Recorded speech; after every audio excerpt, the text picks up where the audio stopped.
হই, রাগ করেন না ভাই বোনেরা, দুখান কথা কই, চিল্লার বলেন মারহাবা।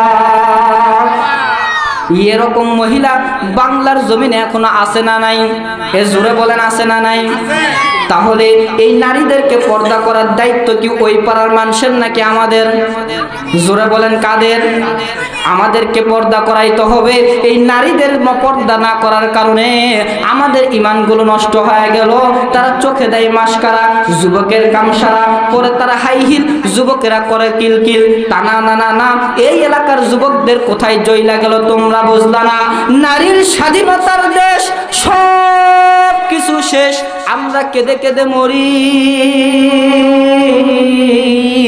18 কোটি জনগণের নাকের ডগাই রশি লাগাইয়া ঘুরাই, ওরাই 2 জন নারী, চিল্লায় বলেন ঠিক কিনা? আপনারা কি রাগ করলেন? আমি কিন্তু দলের কথা বলি না।